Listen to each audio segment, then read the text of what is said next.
हाँ जी, तो आ गए एक और मंगल को दंगल देखने।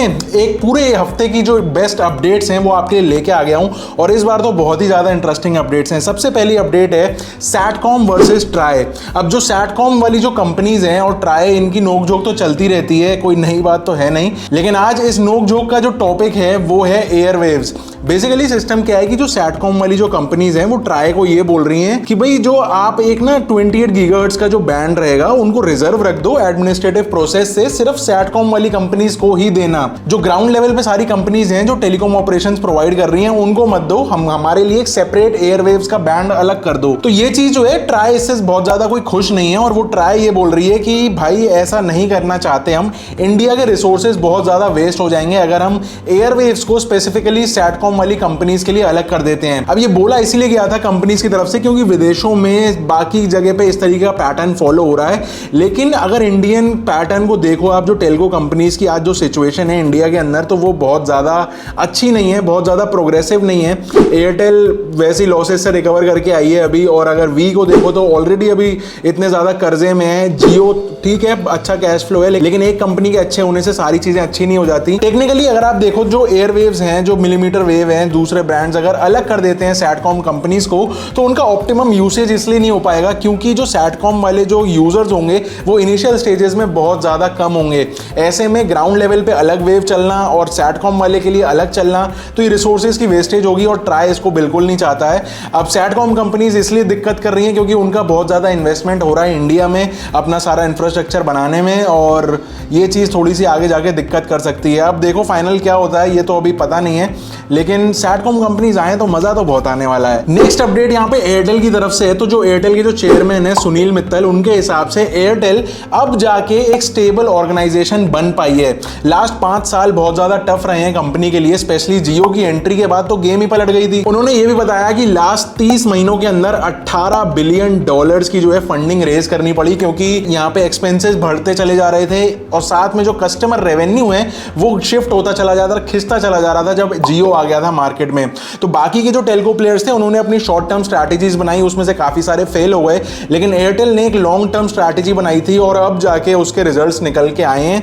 तो अब जो इनके जो प्रोफेशनल्स हैं, जो पैनल पूरा बैठा हुआ है इनका बोर्ड का, या जो बाकी की सारी चीजें हैं, वो बहुत ही एक अच्छे लेवल की हो गई है और अब जाके कंपनी एक स्टेबल ऑर्गेनाइजेशन बन पाई है। अब ये कंपनी तो स्टेबल बन गई, लेकिन बाकी कंपनीज का क्या? अगर दूसरी तरफ देखो तो अनअकैडमी ने 1000 से ज्यादा यहाँ पे एम्प्लॉइज को ले ऑफ कर दिया था। अब एम्प्लॉइज के एंगल से देखो तो भाई अभी अप्रैल का मंथ चल रहा है, कहाँ लोग उम्मीद कर रहे होंगे कि भाई अप्रेजल मिलेगा, लेकिन सिर्फ सैलरी से भी काम मजा आता है, मतलब रिस्पॉन्सिबिलिटीज बढ़े, एक लेवल ऊपर प्रमोशन मिले, तब मजा आता है ना यार। हम पूरे साल मेहनत करते हैं कि यार ठीक है प्रमोशन मिले, हमारा भी करियर ग्रो, वरना तो वही फ्रेशर वाली फील आ रही होती है। नहीं तो अगर आपको लगता है कि आपके पास एक्सपीरियंस है लेकिन करंट वाली जॉब में इतनी ज्यादा आपकी वैल्यू नहीं हो पा रही है, तो आप दूसरी कंपनीज में हायर पोजीशंस पे अप्लाई करो ना यार। और अब तो जॉब लेना भी काफी आसान हो गया हायर के साथ, जिन्होंने हमारे साथ इस वीडियो के लिए कोलैबोरेट भी किया है। तो यहाँ पे आप ना स्टार्टअप्स के फाउंडर्स या CXOs से डायरेक्ट चैट कर सकते हो, वो भी बिना कंसल्टेंट्स के। और इवन एक फैक्ट बताऊं तो यहाँ पे 1,20,000 से ज्यादा स्टार्टअप्स ऑलरेडी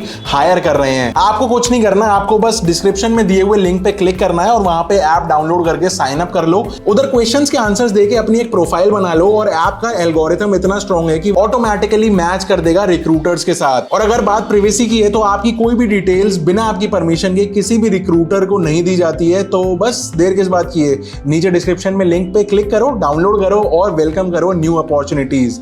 अब चलते हैं अपने अगले अपडेट की तरफ, जो कि आता है टाटा प्ले की तरफ से। तो टाटा प्ले का जो अभी तक जो सेट टॉप बॉक्स आ रहा था टाटा प्ले बिंज प्लस के नाम से, ये जो स्मार्ट सेट टॉप बॉक्स है ये अप्रोक्सीमेटली 2500 रुपीज का आ रहा था और इसकी यहाँ पे प्राइस ड्रॉप हो गई है 300 रुपए से।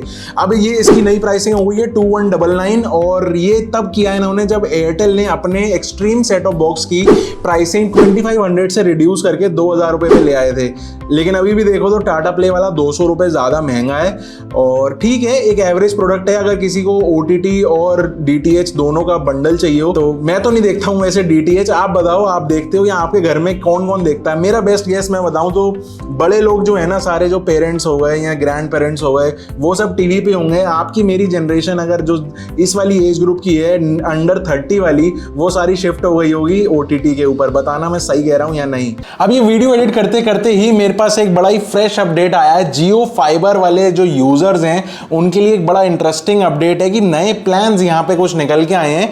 अब अगर कोई नया जियो फाइबर में एंट्री लेना चाहता है तो उसके लिए एब्सोल्युटली जीरो कॉस्ट कर दी गई है।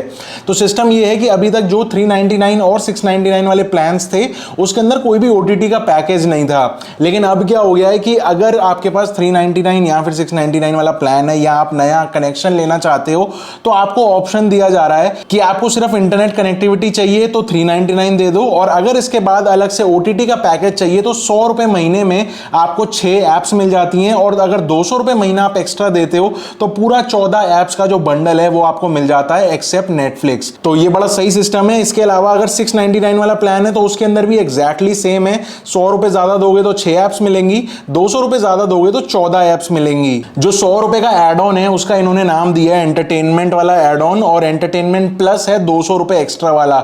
वही पोस्टपेड प्लान है, GST एक्स्ट्रा लगेगी, तो उस हिसाब से आप कैलकुलेट करके देख सकते हो। नए यूजर्स के लिए जीरो एंट्री का मतलब यहाँ पे ये है कि आपको एक भी रुपया नहीं देना है। आपको इंटरनेट का जो बॉक्स होगा वो भी मिलेगा, सेट टॉप बॉक्स भी मिलेगा, साथ में इंस्टॉलेशन जो होगी वो भी एब्सोल्युटली फ्री होगी, लेकिन आपको उसके लिए पोस्टपेड पे जाना पड़ेगा। और अगर कोई अभी के लिए प्रीपेड पे है और उसको 399 और इस तरीके का पैकेज वाले के अंदर जाना हो तो उनके लिए भी ऑफर एप्लीकेबल है, वो शिफ्ट कर सकते हैं पोस्टपेड में, और उसके बाद ये साइकिल इस तरीके से चालू हो जाएगी।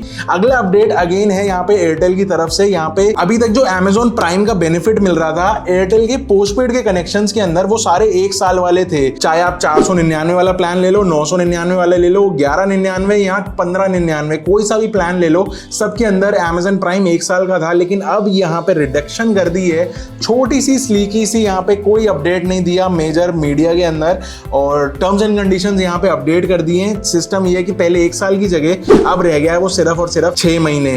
तो यहाँ पे 6 महीने का रिडक्शन कर दिया, प्राइस कोई घटा नहीं। तो सिंपल सी बात समझ जाओ भाई, महंगाई आ रही है और आगे जाके हो सकता है कि अब जियो भी ऐसा ही कुछ कर दे। क्या लगता है, करेगा नहीं करेगा? बताना नीचे कमेंट करके। अगली अपडेट बड़ी इंटरेस्टिंग है जो कि है प्राइवेट 5G को लेके। अगर आपको नहीं पता प्राइवेट 5G क्या होता है तो मैंने एक डेडिकेटेड वीडियो बनाया था, आप वो वहां पे जाके चेकआउट कर सकते हो। ये वाली वीडियो देख लेना फिर चले जाना। तो सीन ऐसा है कि ट्राई ने यहाँ पे कुछ रिकमेंडेशंस दिए थे स्पेक्ट्रम को लेके। तो पहले तो ये बोला था कि जो स्पेक्ट्रम है उसकी प्राइसेस कम रखेंगे हम इस बार 5G को लेके, लेकिन साथ में प्राइवेट 5G को भी लॉन्च करेंगे। अब यहाँ पे बड़ा सा दिक्कत हो गई क्योंकि जो COAI है, जो cellular operators association of India है, उसने इस वाले डिसीजन को बड़ा ही धक्कारा है। मतलब कि भाई कह रहे हैं कि क्या कर रहे हो। यहाँ पे अगर प्राइवेट 5G की आप रेशो देखो ना, तो जो अभी हमारे टेलको प्लेयर्स हैं उनका 40% जो रेवेन्यू है वो प्राइवेट वाले कॉर्पोरेट से आता है, जो कि बायर्स बनने वाले हैं प्राइवेट 5G के। इसका मतलब ये हुआ कि अगर प्राइवेट 5G लॉन्च होता है तो इन वाली टेलको कंपनीज का 40% रेवेन्यू खत्म हो जाएगा, और उस रेवेन्यू को करने के लिए वो हम जैसे आपके मेरे जैसे यूजर्स के लिए प्लान्स बढ़ा सकते हैं, या फिर दूसरी कोई तरकीबें लगाएंगे एंड में, क्योंकि कान ऐसे पकड़ो या फिर ऐसे पकड़ो। तो ये सिस्टम है, क्योंकि टेलकोज ऑलरेडी इतना ज्यादा इन्वेस्ट कर रहे हैं तो वो भी नहीं चाहेंगे कि उनका लॉस हो, कहीं ना कहीं से तो कवर करेंगे, पिसेंगे आप और हम। अगली अपडेट है यहाँ पे इजी पेमेंट्स। अगर आप प्री जियो एरा में चले जाओ तो बहुत सारे टेलको प्लेयर्स थे, एयरसेल, यूनिनोर, हज का कुत्ता, पता नहीं कितने सारे। तो वहां पे क्या था कि जब भी स्पेक्ट्रम की बिडिंग होती थी तो इतने ज्यादा प्लेयर्स होने की वजह से स्पेक्ट्रम काफी महंगे में पड़ता था। तो ये होने से क्या होता था कि जो बेस कॉस्ट हो गई वो महंगी हो गई, तो इवेंचुअली सारे ही प्लेयर्स को महंगा स्पेक्ट्रम मिलता था। लेकिन जियो के आने के बाद रहेगा इवेंचुअली सिर्फ 3 प्लेयर। अब क्या होता है कि एक तो बिडिंग एडवांटेज मिल गया, प्लस यहाँ पे गवर्नमेंट एक तरफ अपनी तरफ से भी सपोर्ट करती है पेमेंट्स को लेके, क्योंकि अभी रिसेंटली टेलको इंडस्ट्री हमारी हिली पड़ी थी। तो अब इन्होंने इजी पेमेंट्स करते हैं C स्पेक्ट्रम वाले बैंड्स के लिए। तो यहाँ पे अब क्या कर दिया कि 30 इक्वल एनुअल इंस्टॉलमेंट्स बना दिए कि भाई आप स्पेक्ट्रम ले लो, 30 पार्ट में पैसे दे देना।